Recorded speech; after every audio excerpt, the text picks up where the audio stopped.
Good evening, everyone, and welcome to another Something Who. We're settling into a pattern now of shorter shows each week for the new episodes, punctuated by longer shows containing a new story and an old one, of which we're due another one shortly. If you haven't caught up yet, our last 4 podcasts cover Series 12 to date, and they're still available on the feed. Meanwhile, here's another of our soon-to-be legendary lukewarm takes on Praxeus by Pete McTighe and Chris Chibnall. And here to discuss that story are Giles. Hello. Hi. And Simon. Hello, everyone. Just thinking about this, I'm wondering about the marketing angle. Do you think maybe Tepid Takes has got a better ring to it? I mean, it's certainly got alliteration going for it. Trips off the tongue nicely. Anyway, so we've got another story with an eco theme, and after last week's canon-shattering developments, it's back to a standalone one this week. So the big question is, what did you make of it? I'm going to let Simon go first on this.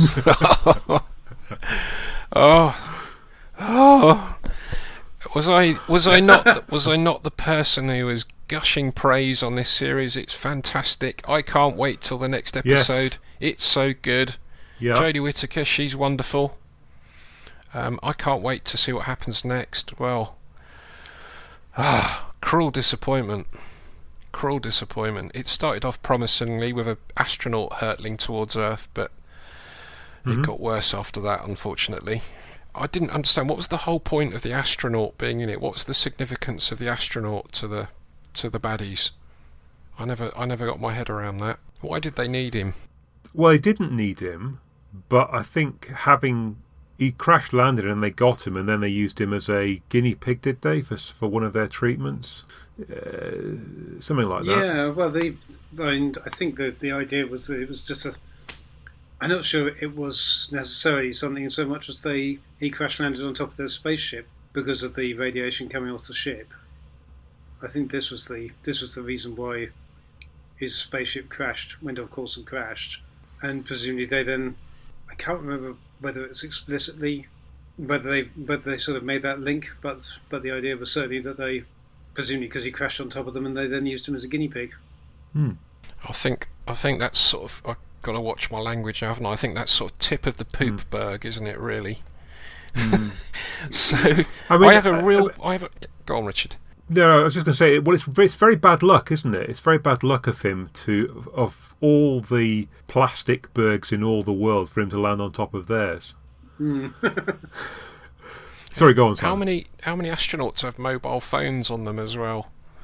I don't know. I have a real problem with these global epic scale Doctor Who stories, because if they can't convince me that they're really in Peru or Hong Kong or Madagascar, then I don't think they've got any chance whatsoever with the rest of it, unfortunately. So it started to fall apart very early on for me, unfortunately. So what part of those wonderful locations didn't look like Madagascar, Peru, and wherever the other place was, Hong Kong? I've been to Peru, so I can speak with authority about that. Part of it looked like South Africa again, and not right. Madagascar. I don't know where the blogger girls were camping.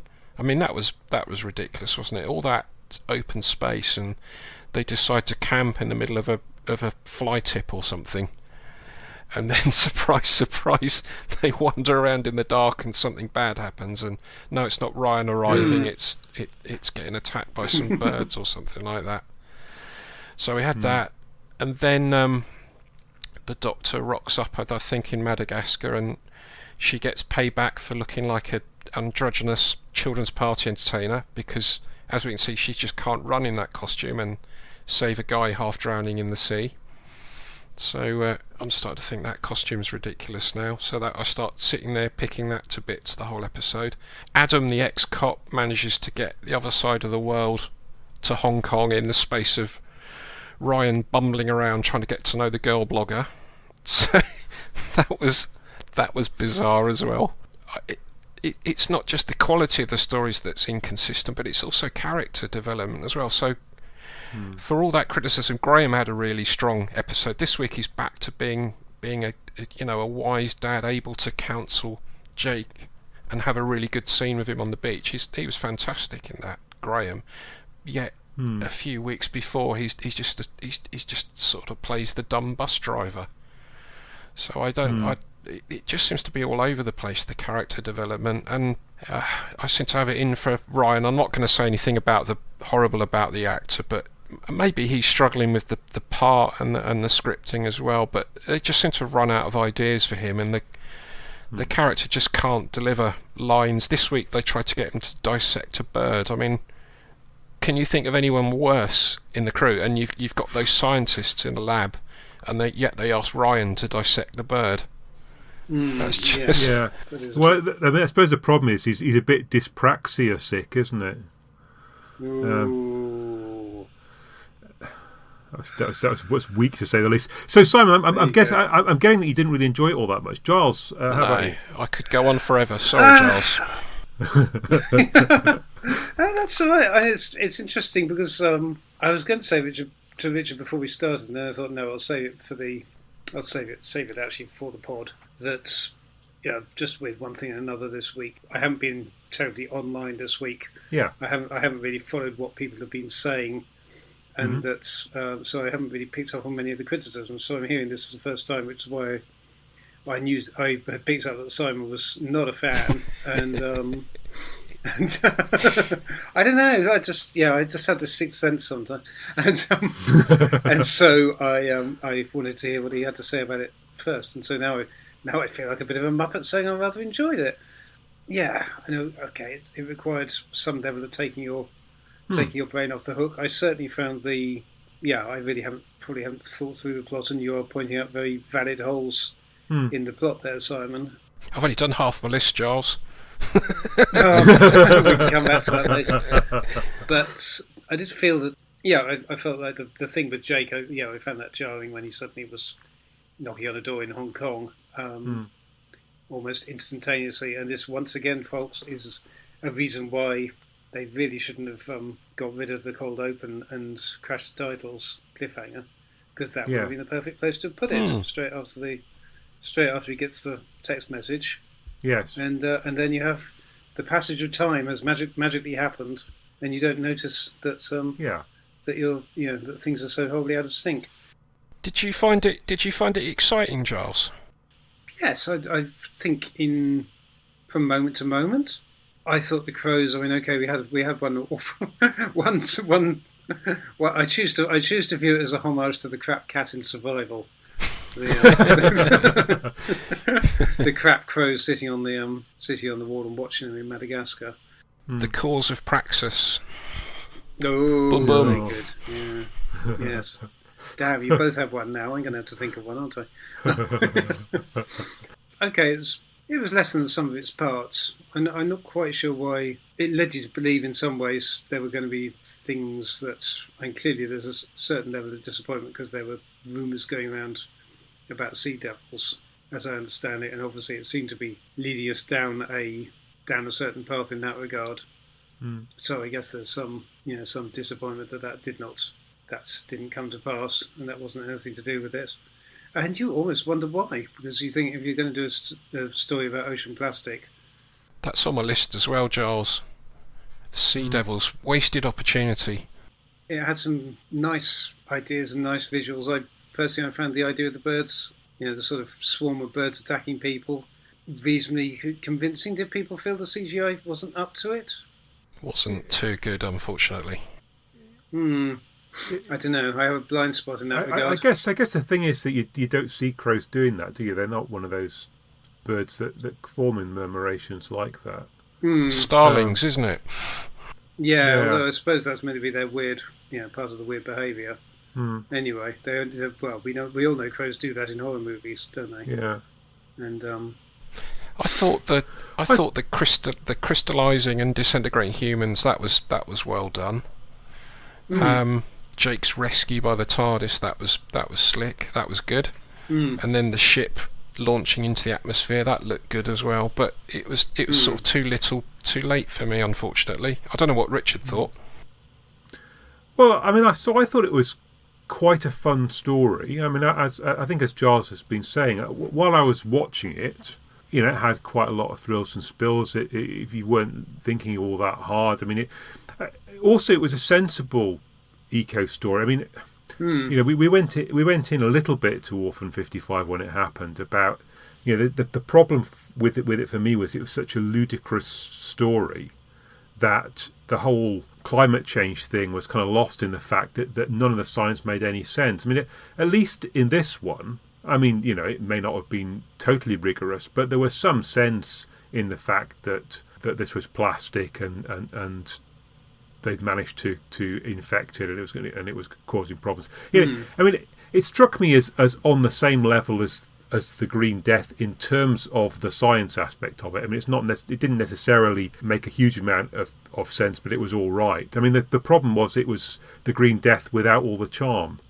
So, the thing that people remember about the Green Death is not so much that it's a brilliant story about ecology. It was a kind of half-decent story about ecology with fantastic characters and, an interesting story arc in it. And whereas with this one, it's hard to really love any of the characters or indeed understand their motivation. I think that's when I chewed on it afterwards, having kind of quite liked it as it was going on. I think that's where I found it harder to get enthusiastic about it. Yeah, I didn't mind the I quite like is it Warren Brown as the actor? Yeah. I don't know. He kind of is one of those people that kind of gives the same performance wherever he pops up, but it was still quite nice to.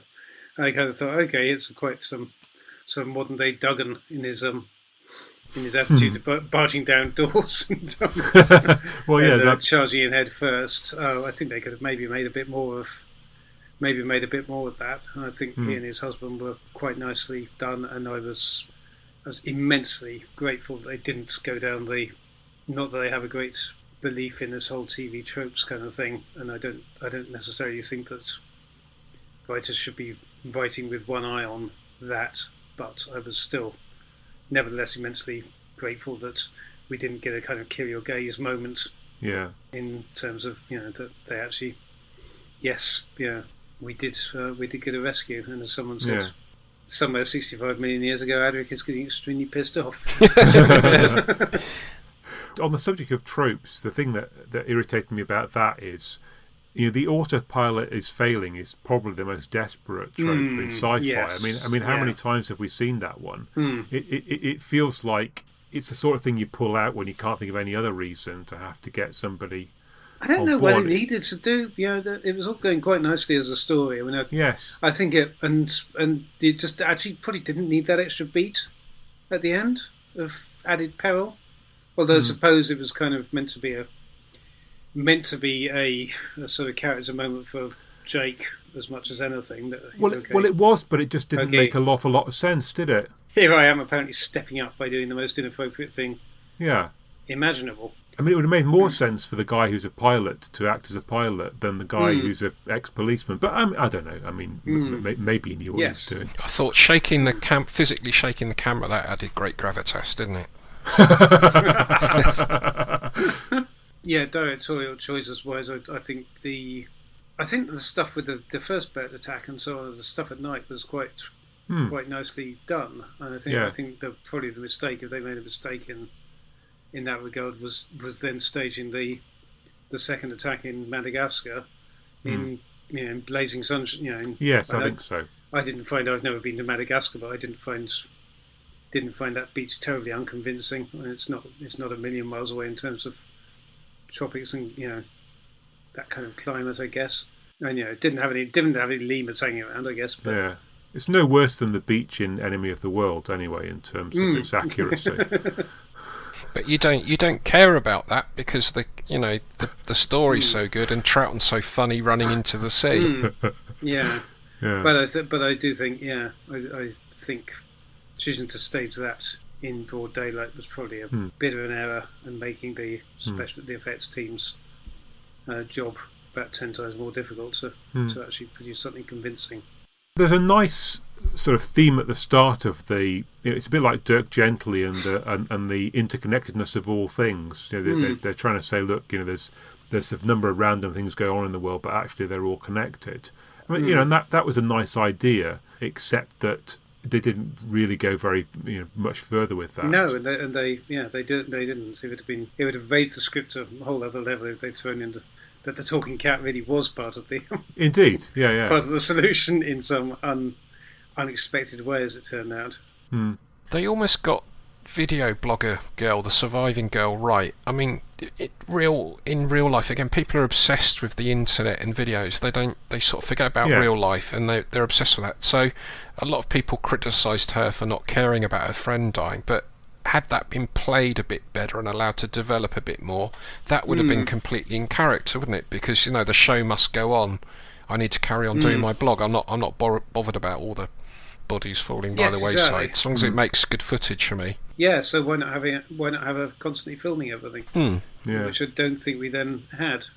Yeah. She just kind of tagged around as a spare part to Ryan, who is, sadly, already all too often relegated to being a spare part.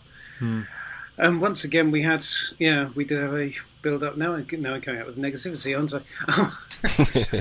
But once again, it felt like we were overburdened with too many characters with not necessarily enough to do, and it wasn't the worst offender in that regard. No. Most of the time, it managed to actually mix things up a bit and send people off in different combinations to do different things. Yeah, I mean, Yaz almost had something to do as well. She did indeed, yes, which was good.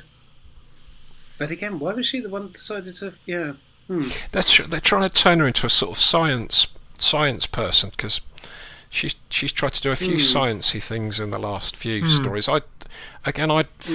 Not necessarily the cliched sort of police officer, but the police officers have got far more skills, being level-headed and helping people and taking control and finding a solution. That's what I'd rather see her doing, and that's what she could bring. I think she's a good actress, but she gets sidelined, or she gets something a bit rubbish to do, unfortunately. Graham's speech with Jake, that was very good on the beach. I thought that was he does things like that really well, Bradley Walsh, and he needs to do that's how I'd like to see Graham's character continue to develop. I think that's very good as the level-headed guy and the wise head amongst the companions. I thought that was very good, albeit they didn't get pecked to death by birds, did they, while they're having their chat? No. So what happened to the Madagascan guy? I mean, he's out there sort of looking at the birds, and sort of he sees that it's all going a bit wrong, and then nobody even bothers to look for him when the swarm starts to happen, do they? They just run for the TARDIS and leave him to it. Well, he got asked to keep an eye on things and let them know if anything happened. Well, they were swirling around and pecking everyone in sight.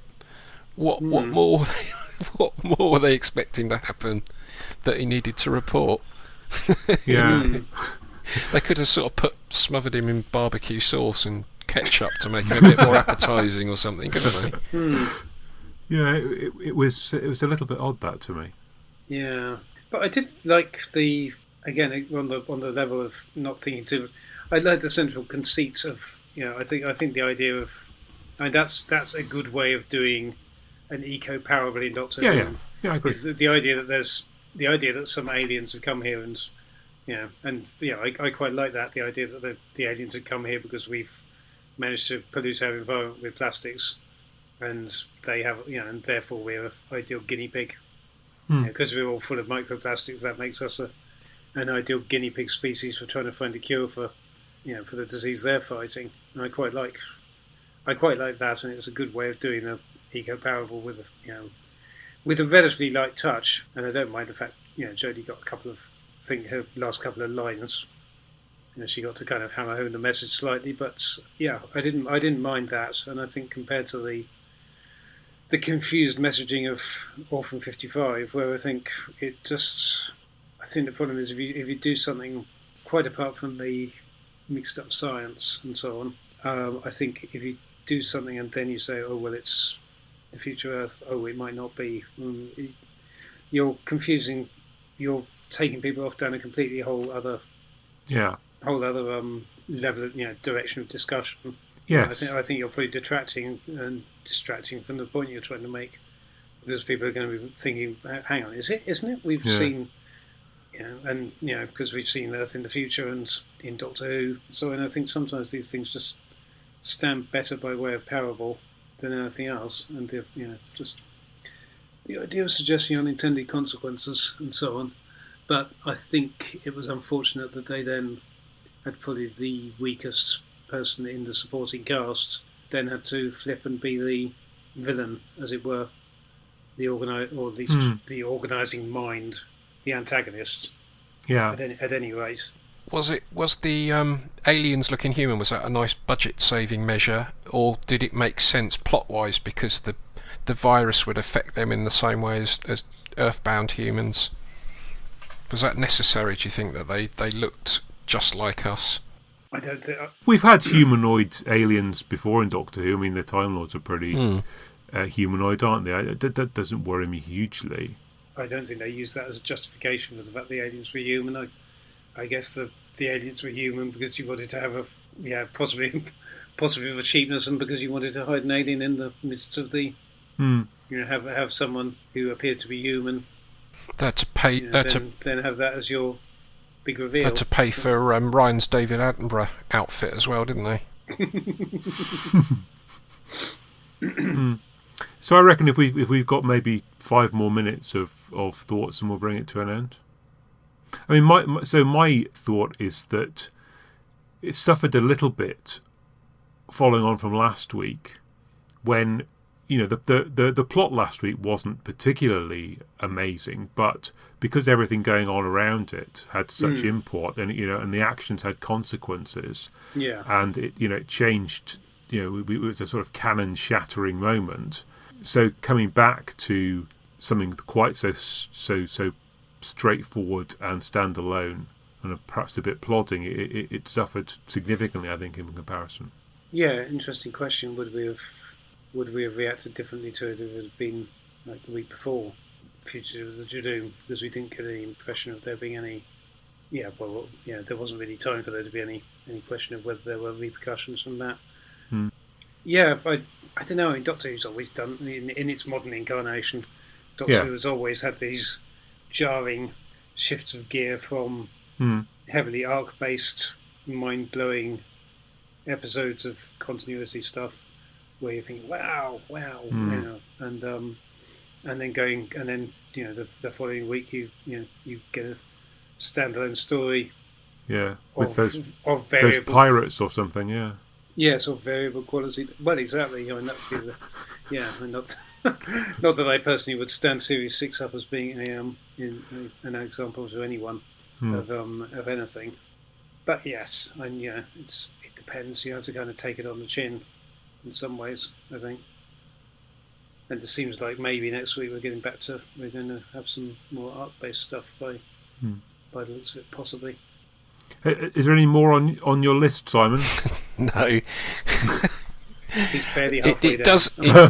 It does make me laugh when you go away. All these nice people that write up the stories on the internet, it always looks better on paper than what you've just seen, usually, because you get people who kindly explain the plot and everything. But I didn't enjoy that one at all, unfortunately.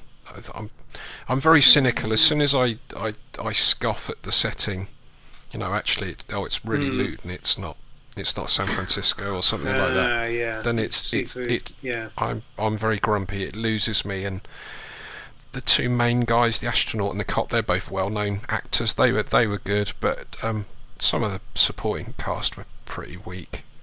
And poor old Ryan, I think they need to do some recasting there, unfortunately, and refresh the TARDIS crew ASAP. Because it's getting a bit embarrassing now. Giles.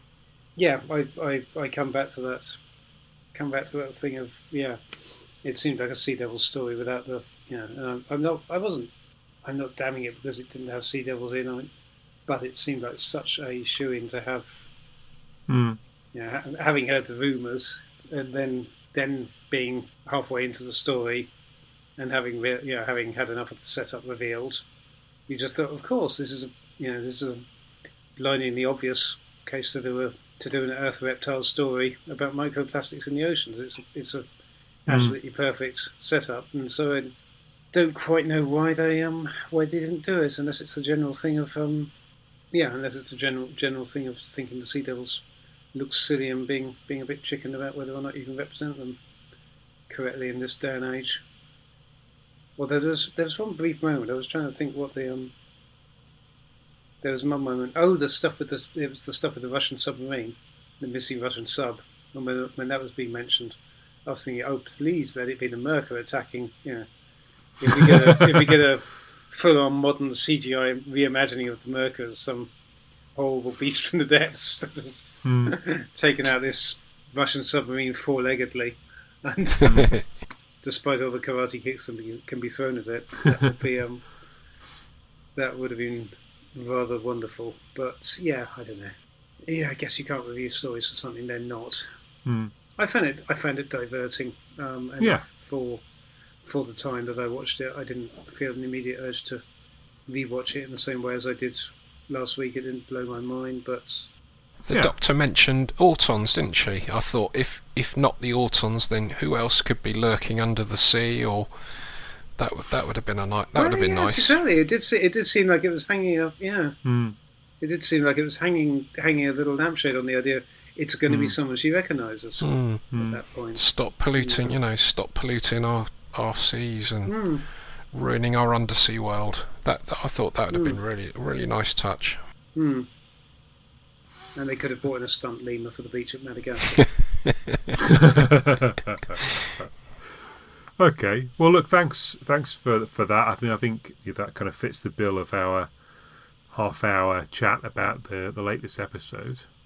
Next week, called "Can You Hear Me" by Charlene James and Chris Chibnall. Again, he's that fella turning up. He gets around, once more. He doesn't he?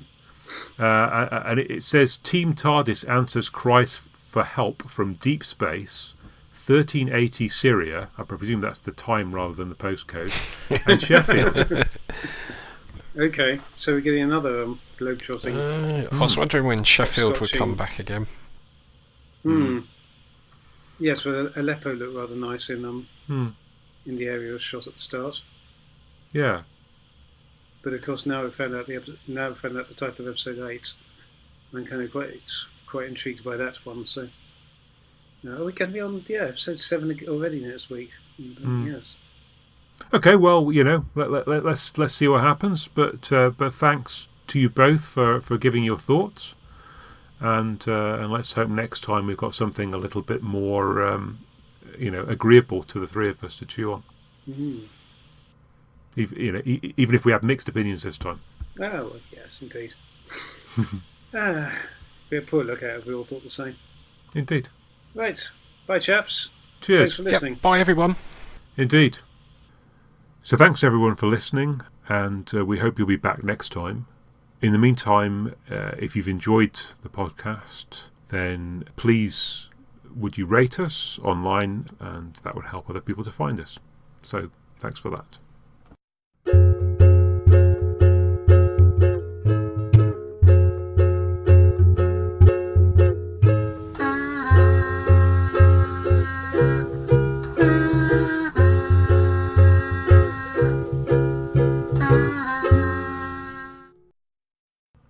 Okay, let's try again. We're settling into a pattern now of shorter ones each week for the new episodes, punctuated by our usual longer ones, comparing a new story and an old one, of which we're due. And this is terrible writing. This is absolutely awful writing. Yeah. Oh God. Now I'm going blank because I'm going off thinking about puns.